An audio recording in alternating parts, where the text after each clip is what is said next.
Bem-vindos ao Conversas de Grupeto, um espaço de comentário ciclístico que com certeza não vos vai trazer a conversa do grupeto, mas sim a conversa de um grupeto. Último episódio deste acompanhamento da 83ª edição da Volta a Portugal em bicicleta por parte do Conversas de Grupeto, nomeadamente o 11º desde que iniciámos aqui este comentário ciclístico que não vos traz a conversa de um grupeto, mas sim a conversa do grupeto que aqui tem, à vossa frente, por parte de Pedro Pinto, que nos acompanhou desde o início, ele que também foi o mentor desta ideia, deste projeto, e por parte do Fábio Tomás, que em conjunto com o Vítor Rodrigues e o David Ribeiro fizeram aqui o painel que acompanhou esta 83ª edição da Volta a Portugal. Uma volta que terminou ontem em Gaia, com partida do contrarrelógio do Porto, conforme havíamos previsto no podcast anterior, vitória por parte de Maurício Moreira para o contrarrelógio e para a volta a Portugal. Uma Glass Drive, que é o oitanicolor, que dominou por completo esta 83ª edição, com 3 atletas nos 3 primeiros lugares, e arriscámos-nos a dizer que foi quem tudo levou e nada deixou. Pedro, o que é que tu tens a dizer? Bem, a verdade é um pouco essa que tu acabaste de referir. A Glass Drive estava a um nível que, digamos, só a Jumbo na Volta à França o mostrou, competindo por todas as classificações e só não leva a camisola dos pontos porque temos um Scott McGill muito forte que arrisca-se também a ter ido às fugas para poder vingar e vencer esta camisola. Assim como João Matias também esteve sempre na luta. Esta luta entre estes dois, que foram os melhores sprinters desta volta a Portugal, foi o que permitiu que acontecesse a vitória para um destes dois sprinters, no caso para Scott McGill, que faz uma excelente volta a Portugal.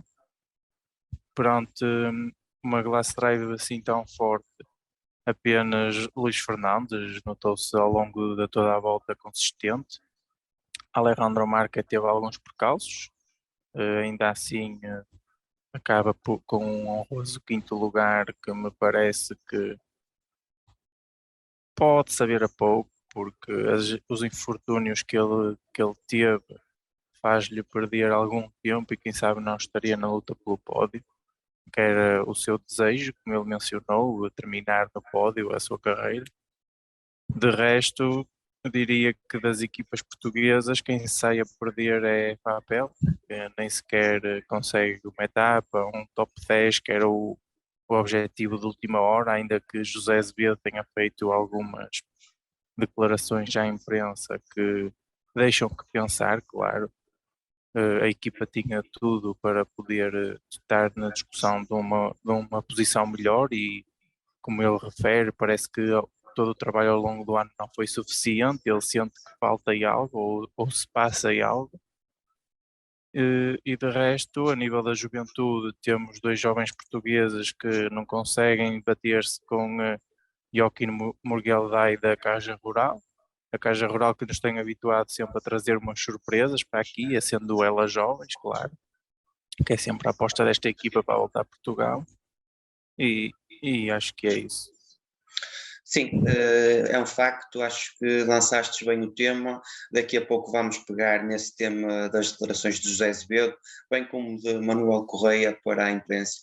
Fábio, agora para ti, acompanhas o Pedro neste comentário, destacas algo mais acerca da etapa de ontem, para depois a seguir fazermos um balanço geral aqui então da 83ª edição da Volta a Portugal. Sim, assim, em relação à etapa de ontem, tem alguns resultados muito surpreendentes, inclusive do próprio Frederico Figueiredo, que fica a 1 segundo apenas do tempo do Rafael Reis, que é um dos melhores contrarrelogistas portugueses da atualidade, e que realmente, assim, nunca se sabe o que esperar, a verdade é essa, porque vendo estes tempos assim, tendo em conta as declarações dos próprios adversários, é certo que assim nunca devemos desculpar a nossa derrota culpando as equipas vitoriosas, não é? Ou tentando arranjar desculpas, é certo, mas que realmente alguma coisa estranha se passa, pelo menos para mim, sim. O que será, não sei, isso se calhar os atletas são as melhores pessoas para responder. Por isso, relativamente à etapa de ontem, não tenho muito mais a comentar.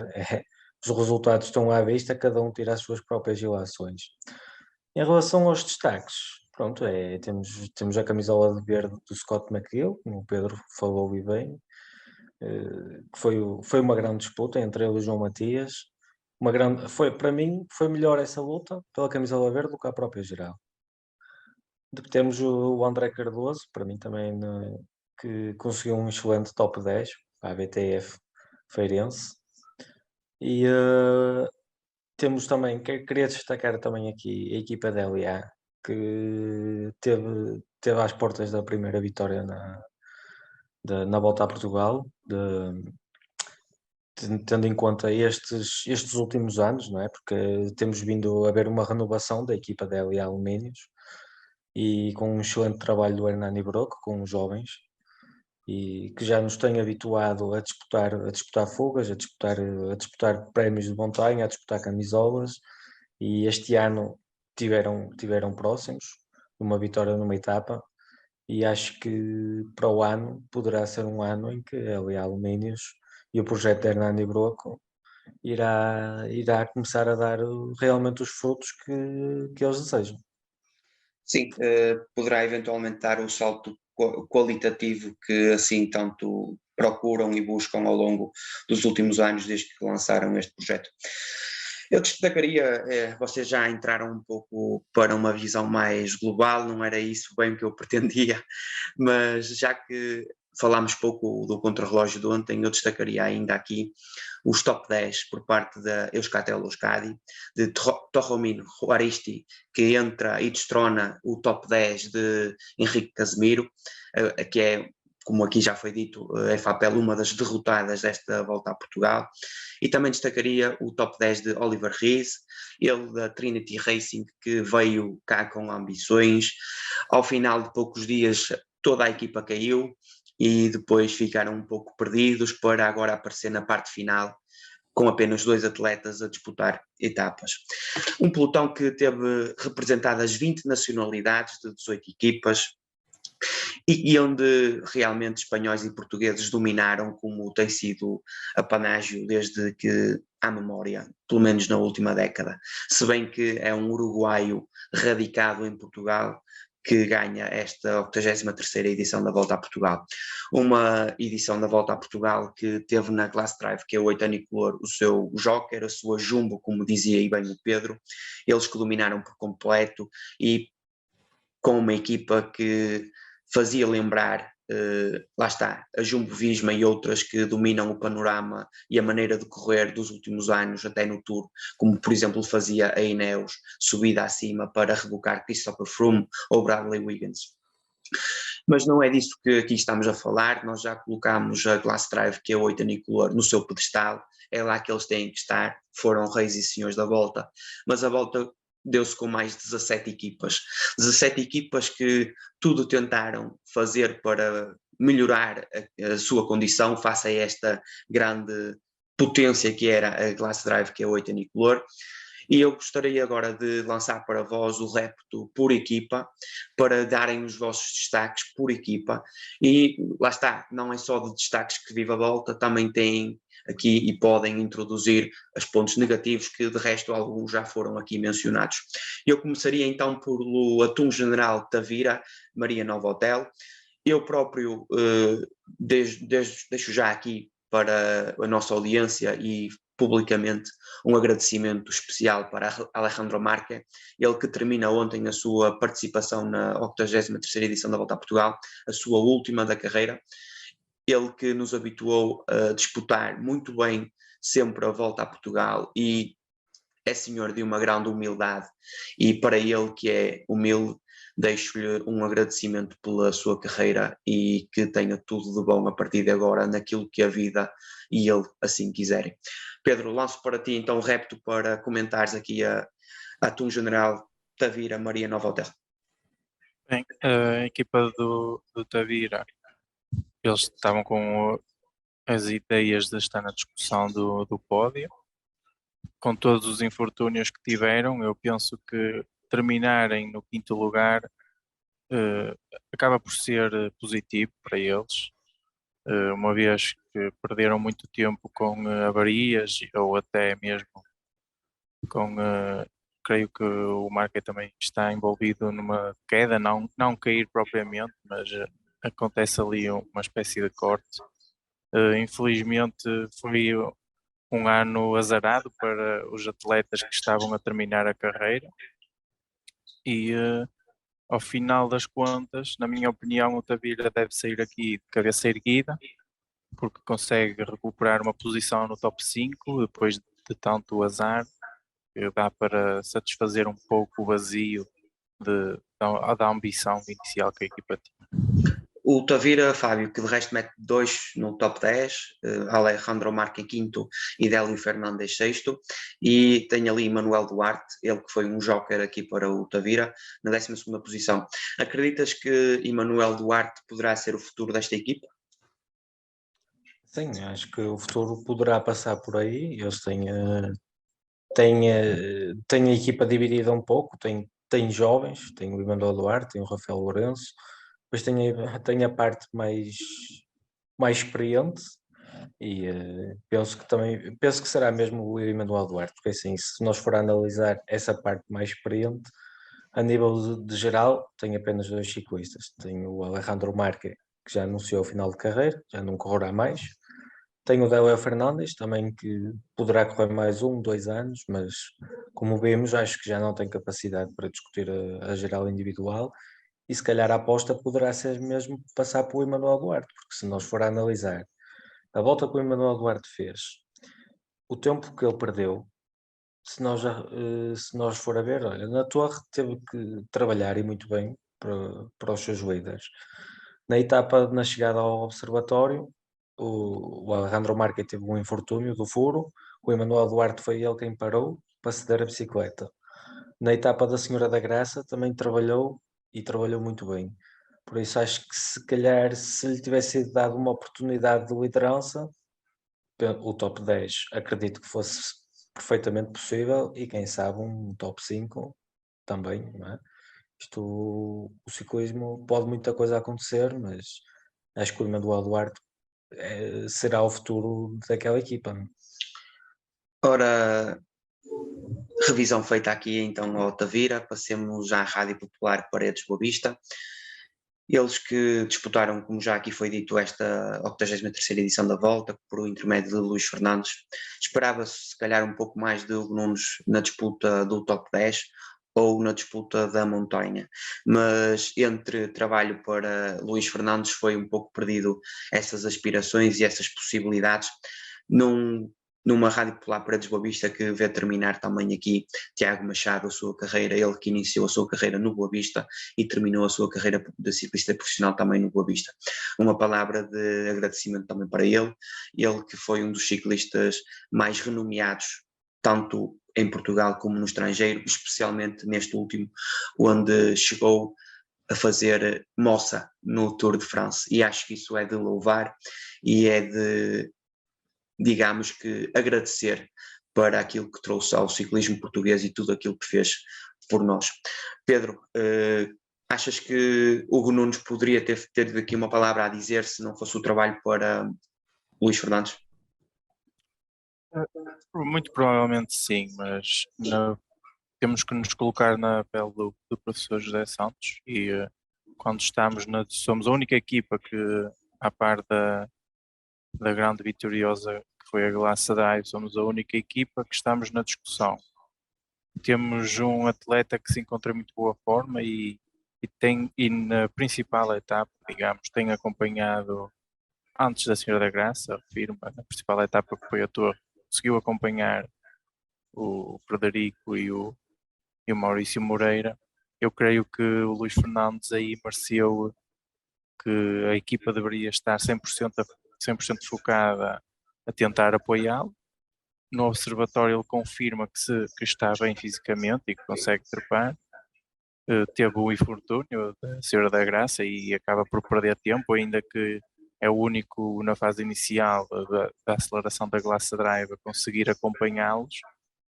Mais tarde acaba por quebrar, talvez por tantas mudanças de ritmo, numa fase em que a Glass Drive estava com 4 ciclistas e só havia mais 2 equipas representadas apenas com um. Creio que a nível de gasto energético, tanto Luís Fernandes como o Alejandro Marque acabaram por sofrer muito e pagaram a fatura no final. Muito bem. Fábio, a TAP Fer Mortágua Ovos Matinados foi uma das equipas que mais animou esta volta, já aqui foi dito, uma disputa muito boa pela camisola verde por intermédio de João Matias. Eles estão completamente no mais desta volta, mas além disso tentaram por intermédio de Angel Rebolido um top 10, ele que não foi possível, já aqui vimos que Angel Rebolido termina no top 15, ainda assim acredito que positivo para esta equipa. Achas?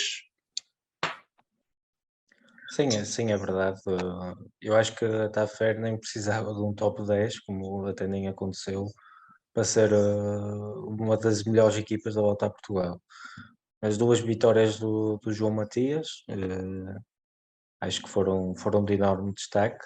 Ele que teve na luta pela camisola verde até ao final da volta, e muito bem, e não sendo uma surpresa, não é?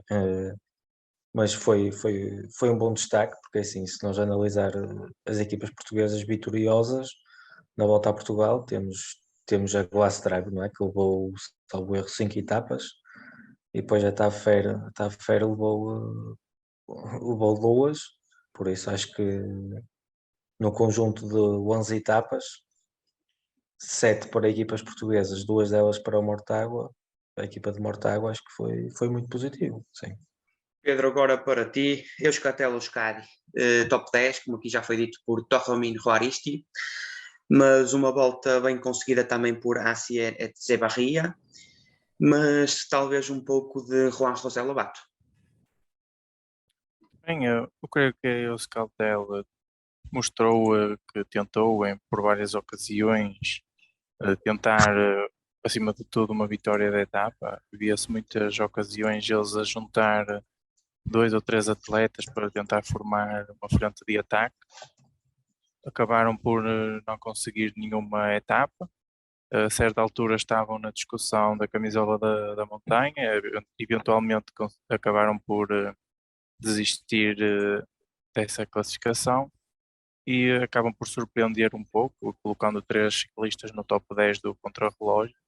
Este que era um contrarrelógio muito técnico, e eu tive a oportunidade de estar presente na fase final deste contrarrelógio, que era um contrarrelógio muito perigoso, diga-se. Acabei por conseguir falar com alguns atletas no final de realizarem os seus contrarrelógios. Muitos deles criticam a própria organização por estar a colocar a vida dos atletas em risco, porque as descidas eram muito íngremes e a estrada era em empedrado e muito desse empedrado um pouco solto. Infelizmente não tivemos nenhum infortúnio no que toca a quedas, e acho que aqui faz uma boa última etapa da Volta a Portugal, da Euskaltel, com os 3 atletas no top 10 e terminando na geral também com o 10º lugar de Juaristi. Pedro, Carro Rural Seguros RGA, consegue então aqui o top 10, neste caso Nuno, por parte de Joaquim Borghialdai, ele também leva a camisola da Juventude. Vimos também um pouco de Yessi Pirra, o colombiano que fecha em 16º esta Volta a Portugal, e vimos um Abechuco, que já aqui várias vezes foi mencionado, a sprintar, se bem que não consegue vencer, mas mostrou que realmente é um ciclista a seguir para o futuro. Acreditas que esta carro rural que apresentou-se aqui com 3ª e 4ª linhas poderia ter uma palavra a dizer ainda superior se, por exemplo, viesse com uma equipa diferente? Talvez. A meu ver, não é fácil o ritmo que é corrida à Volta a Portugal, porque é como tenho vindo a mencionar ao longo deste podcast, trata-se de uma festa de santos populares, digamos, em Portugal, e os ciclistas portugueses estão habituados a preparar apenas uma prova na época, e essa prova é a Volta a Portugal, eles chegam 2 vezes a topo de forma no espaço de uma semana e é muito difícil acompanhar. Temos relatos de equipas pró-continentais, que é o caso, por exemplo, da Arkea, quando cá correu, acabou por não por declarar que não pretendia voltar a este nível de corrida, porque era muito difícil preparar a volta à Espanha ou as clássicas de final de temporada com um ritmo tão alto demasiado cedo. E isso é basicamente por causa do que eu referi. Trata-se da prova da época para estes atletas, e então creio que talvez um top 5 fosse o máximo que pudessem alcançar, mas tirando isso, penso que eles fizeram um muito bom trabalho. A Betjuco, como referiste, é um jovem que mostra potencial aqui, principalmente na etapa de FAB. Ele tenta discutir a corrida e coloca colegas a trabalhar. No final faltam as forças, mas temos que ter a noção que trata-se de um ciclista estagiário, está a tentar mostrar o seu valor, e eu creio que, apesar de não ter estado na discussão de etapas, mostra que consegue passar as dificuldades, terá de trabalhar a fase final. Fábio, agora para ti, ABTF Betão Feirense, top 6, sexto André Cardoso. Vimos também o Venceslau Fernandes numa primeira fase da volta muito bem, ali às portas do top 15, ele que termina no top 20. Acreditas que, tal como o Emanuel Duarte, Venceslau Fernandes é um dos próximos nomes a liderar esta equipa no futuro? Sim, é verdade. Ele, de lembrar que ele teve as portas do top 10 no início da volta, mas em detrimento de trabalho para o André Cardoso, também perdeu algum tempo.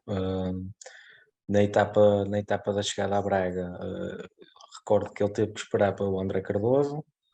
Na etapa da Senhora da Graça foi um dos que ingressou na fuga e depois teve que trabalhar novamente para ele, e se calhar sem isso poderia fazer melhor. Ele teve um dia menos positivo na etapa na chegada ao observatório, no dia a seguir ao dia de descanso, mas penso que mesmo com esse dia menos bom, poderia fazer um top 10, não é? E penso que, a par do Emanuel Duarte, será o futuro.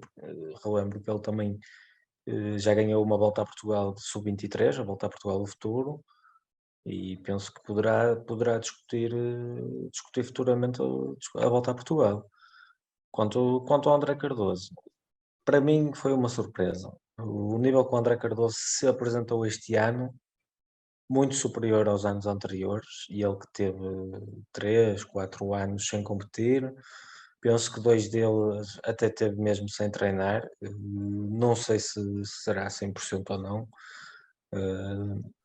Por isso acho que é um nível muito positivo, muito acima daquilo que eu pelo menos esperava dele. E ele prometeu que para o ano estará lá novamente com o objetivo de ganhar uma etapa. E ele que diz que quer fazer o pleno Serra da Estrela e Senhora da Graça, tal como o Rui Sousa já fez, e vamos ver se para o ano é que é o ano em que irá cumprir o seu objetivo. Uma equipa que relembro que tem um patrocinador que fez uma grande campanha de marketing com o seu caminhão da ABTF, para mim também foi um bom destaque. E haja mais patrocínios desses que o ciclismo português precisa.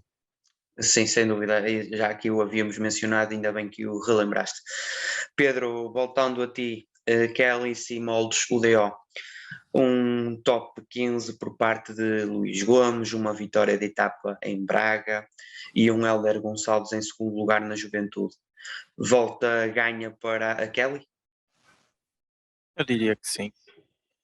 O objetivo era ganhar uma etapa e, se possível, estar na discussão por uma camisola secundária. Creio que cumpriram os 2 objetivos, apesar de Hélder Gonçalves não conseguir debater-se na camisola da Juventude. Ainda assim termina em 15º na classificação geral. Creio que é muito bom. É um jovem que tem ainda muito a evoluir. Deve ficar-se por contente e trabalhar para que no próximo ano consiga vestir a camisola que tanto lutou este ano.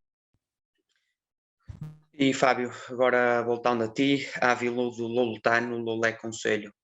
Vimos um top 10 incrível, diria, por parte de Jesus Del Pino, Xuxi Del Pino, como é conhecido aqui nos meandros da modalidade.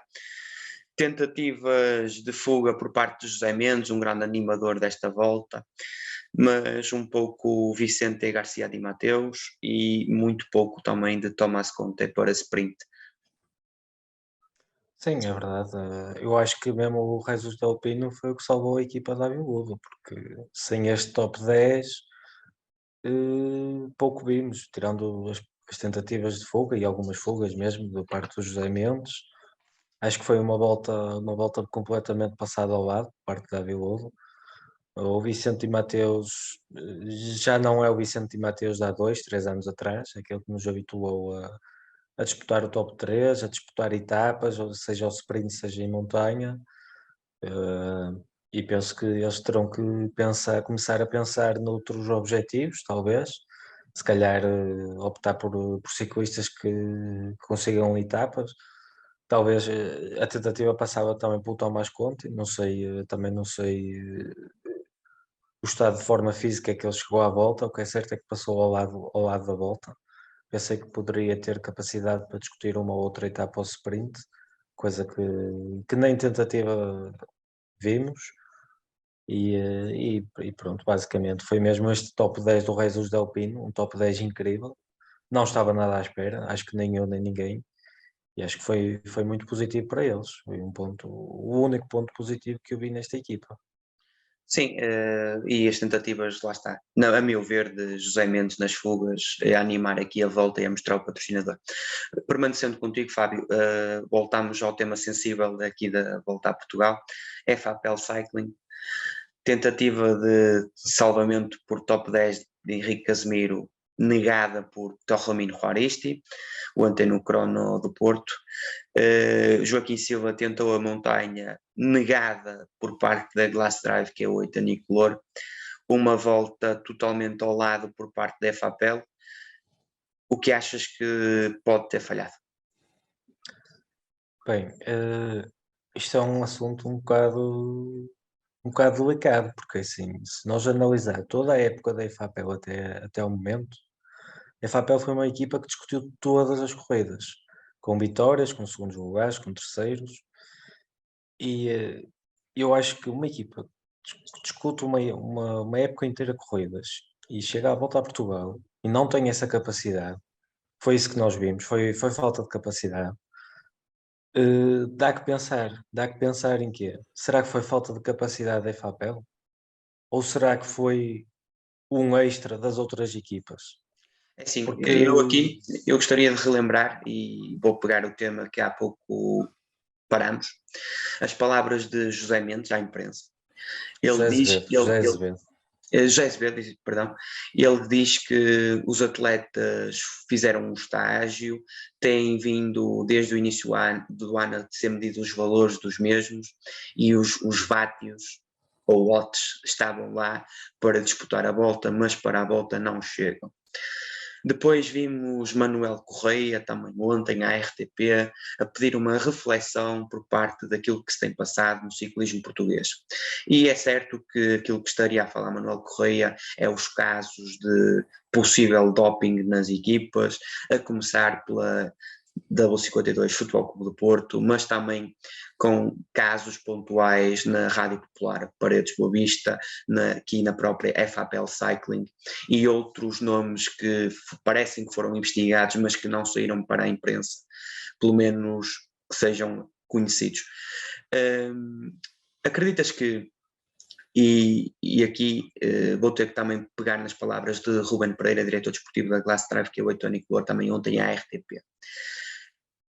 Glass Drive tem um orçamento de 850 mil euros e esta FAPL Cycling e Kelly Simmels, UDO, têm um orçamento de 90 mil euros. Ruben Pereira dizia que investe 380 mil euros em salários e que prepara a sua equipa para a disputa da Volta a Portugal, se bem que leva 23 vitórias já este ano. Ou seja, tem dominado o panorama do ciclismo português.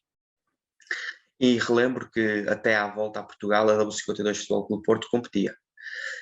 Acreditas que, e aqui eu quero uma reflexão um pouco mais abrangente, acreditas que o ciclismo português vive de orçamentos de 90 mil euros para uma disputa da Volta a Portugal, sabendo que, por exemplo, os ciclistas, muitos deles ganham pouco menos de 1.000 euros por mês e alguns deles com recibos verdes?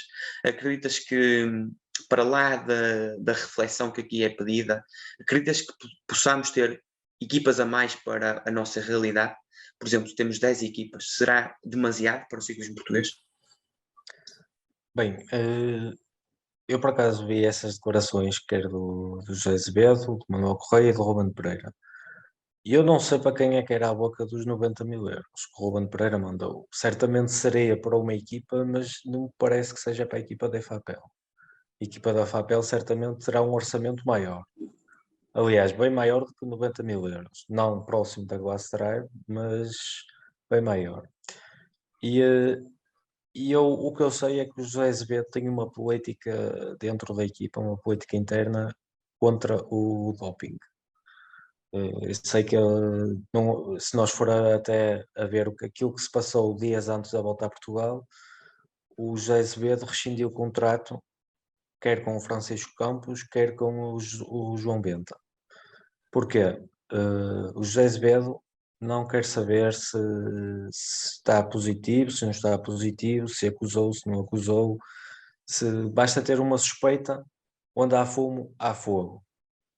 E o que aconteceu, não sei se foram acusas da parte de outras equipas, foi tudo muito estranho. Acho que ninguém contava que fosse assim, a 2 dias da volta caíssem essas bombas, e sei que o José Azevedo tem uma política interna dentro da equipa contra isso. E o que nós vimos nesta volta a Portugal foi realmente uma grande diferença de forma física, de valores, da equipa da EFAPEL para as outras equipas. Não é? Porque nós temos uma equipa da EFAPEL que discute uma época inteira corridas. Algumas delas ganha, outras delas faz segundo ou terceiro. E nesta volta a Portugal, nem um top 10 conseguiu, que no último dia o único ciclista que tinha no top 10 perdeu.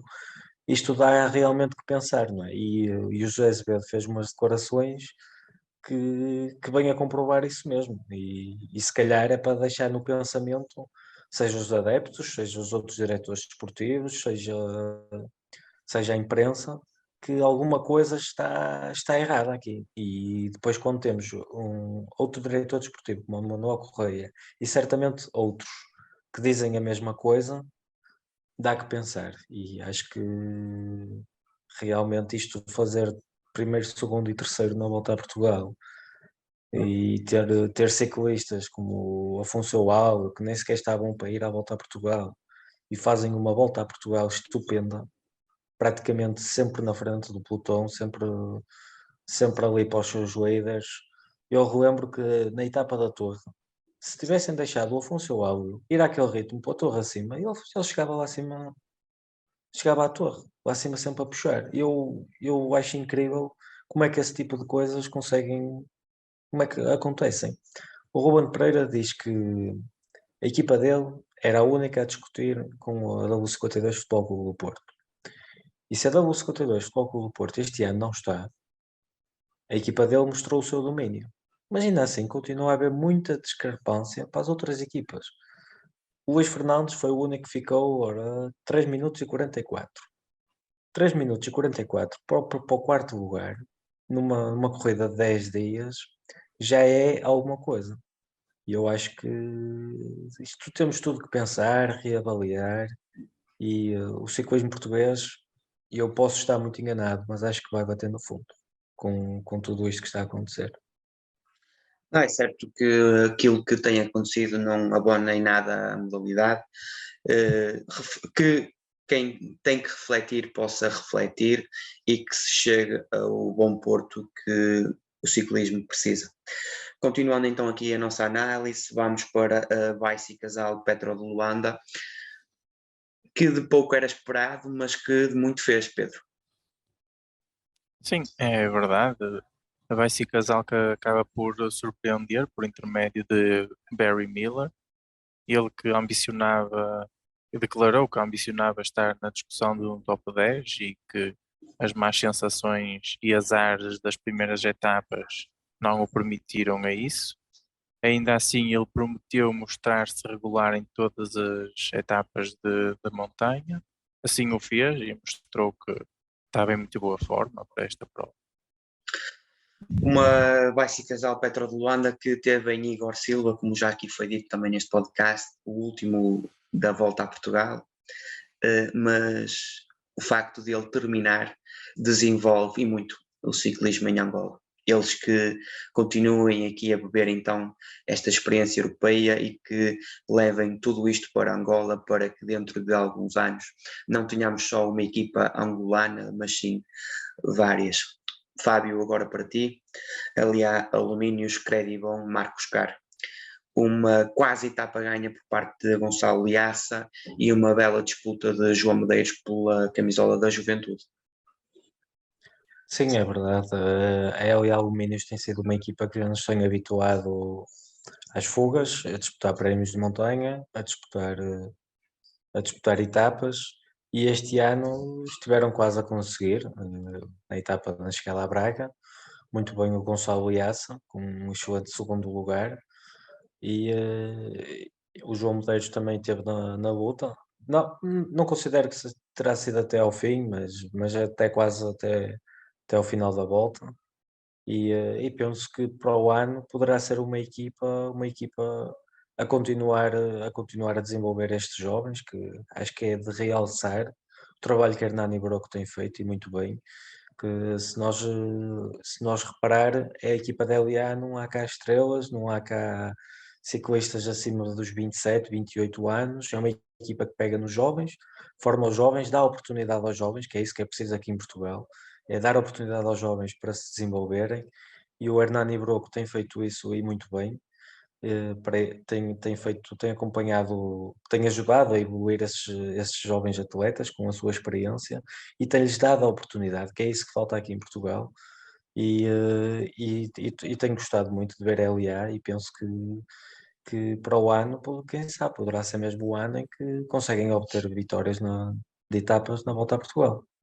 Vamos ver aqui o que é que o açoriano depois vai fazer. Ele que de resto foi abençoado pelas freiras e pode ser que dispute melhor então esta volta a Portugal e ainda esta camisola branca. Fábio, para ti, Burgos BH, vitória de Victor Langelotti e muita representatividade nas fugas. Sim, é verdade, a Burgos acabou por salvar, digamos, a volta com a vitória na etapa na chegada à FAF, muito bem, uma vitória muito bem conseguida, pronto, foi uma equipa com segundas linhas, digamos, tinha um ou outro atleta mais de primeira linha, que até acabaram por nem se destacar, como o Alex Molenar, que é um excelente sprinter, mas não o vimos muito nas etapas de sprint. Eu não sei se foi por falta de forma, se foi com o intuito de preparar outras corridas, mas sim, acabaram por conseguir uma vitória com o Angelotti e muito bem, e acho que conseguiram acabar por fazer uma boa volta. Pedro, agora para ti, Eletro Hiper Europa Caldas, muita tentativa por parte de Thomas Armstrong em sprintar, ele que vinha para disputar a corrida, mas que viu que estava a sprintar bem e por lá tentou fazer sempre o melhor possível. Digamos que fica em 23º na geral. Achas que, pronto, foi positivo ou não? Se analisarmos a qualidade da equipa, eu creio que a prestação deste britânico acaba por ser positiva. Mostra que a equipa pelo menos tentou, ou um atleta da equipa conseguiu estar na tentativa de discutir etapas, ainda que ele admita que seja mais compatível para provas de montanha, estava a fazer bons sprints, a dada altura até dava a sensação que poderia eventualmente vencer, acabou por não conseguir, tentou, mostrou as cores da equipa. Eu penso que esta equipa deve sair satisfeita com este atleta desta volta a Portugal. Human Powered Health. Vimos várias tentativas de fugas, várias tentativas de voltar a ganhar aqui na volta a Portugal. Eles que vinham com Kyle Murphy, que já havia logrado 2 vitórias no ano transato, tentaram muito por intermédio de Joey Roscoff, de Robin Carpenter e de Keegan Swivel. Achas que foi uma volta positiva para estes atletas? Eu creio que o facto deles aceitarem competir nesta prova dá um pouco de luz ao fundo do túnel no que toca à competitividade. Ainda assim, creio que a primeira semana foi boa da parte desta equipa, mas na segunda semana claramente faltavam forças para tentar mostrar-se mais ou até discutir uma etapa. Eles que de resto vieram com Kyle Murphy, que é capitão América, no sentido de é o camisola vencedor nacional do seu país de origem. Fábio Tomás, para ti, Java, Kiwi Atlantic, uma equipa modesta, é certo, vinha com Javier Canelas para tentar disputar alguns sprints, mas Javier Canelas ousou terminar a etapa da Torre com um chapéu de palha e foi expulso da corrida. Lixou-lhes a vida, é isso? Não, eu penso que esta equipa conseguiu fazer até uma volta positiva, pois conseguiu subir 2 vezes ao pódio com o Edwin Torres, como o líder da montanha. Acho que conseguiram mostrar o patrocinador, que acho que era o principal objetivo da equipa. Participaram numas fugas, foram animando a volta e acho que as subidas ao pódio acabam por ser positivas para a equipa, tendo em conta a qualidade, digamos. Sabemos perfeitamente, não vamos estar aqui com hipocrisias, era uma equipa de um nível mais baixo e acho que conseguiram subir ao pódio. Acho que acaba por ser uma volta positiva, mostraram o patrocinador e isso é que era importante, acho eu. Ora, Wildlife Generation Pro Cycling Team, uma das grandes animadoras da corrida, eles vieram disputar sprints e deram uma lição aqui às equipas portuguesas, Pedro. Sim, é verdade. Esta equipa vem para aqui com um objetivo claro, discutir vitórias da etapa. Desde o início que mostraram publicamente que esse era o seu objetivo e muito bem conseguido. Scott McGill sempre mostrou-se muito bem. Nas etapas em que João Matias ganha, que tem todo o mérito dessas vitórias de João Matias, pelo menos uma delas, Scott McGill está sem o comboio da equipa, ainda assim consegue colocar-se para o segundo lugar. Noutra das etapas, uma péssima colocação foi feita pela equipa, acontece. Das 4 tentativas principais que houveram para chegadas ao sprint, esta equipa está na discussão, acaba por vencer a camisola dos pontos. Eu creio que é uma volta muito bem conseguida por parte da Wildlife Generation. Concordo, Fábio. E para terminar, Trinity Racing. Bem, é mais uma equipa que, tal como a Java, mostraram um patrocinador, conseguiram subir ao pódio logo nas primeiras etapas com o Oliver Reis e tendo em conta os azares que tiveram com todas as quedas, eu penso que eles acabaram apenas com 2 atletas. Foi a volta possível. Acho que foi mostrando o patrocinador, dignificaram o patrocinador, animaram a volta nas primeiras etapas e depois foi sobreviver até ao fim, apenas com 2 atletas e pronto. Acho que terminar para eles já foi uma vitória. Tendo em conta o destaque do Oliver Reis na última etapa, que faz top 10 no contrarrelógio, acho que foi muito positivo. Ora, então aqui revistas as 18 equipas da Volta a Portugal, por ordem da classificação geral de equipas da mesma. Uma volta que já foi então comentada, lançados aqui algumas reflexões a ter em conta para a modalidade e os destaques e não destaques da mesma. Por aqui, do Conversas do Grupeto, foi tudo. Agradecer a este painel o facto de se disponibilizar durante estes 11 etapas a estar presente. Muitas vezes temos outras coisas a fazer, mas o prazer de comentar ciclismo e o prazer de viver ciclismo traz-nos aqui a este grupeto que lançou ou Conversas do Grupeto. Nós agora vamos fazer uma pausa aqui nos comentários em podcast, mas vamos voltar na volta à Espanha a fazer o resumo das semanas, portanto um episódio por cada semana, para que vos continuemos a trazer ciclismo e a acompanhar os atletas portugueses que vão competir e disputar a volta à Espanha. Aqui em Portugal é certo que o ciclismo não para, dentro em breve Grande Prémio Jornal de Notícias, também depois vamos trazer aqui em resumo ao Conversas do Grupeto tudo aquilo que se irá passar.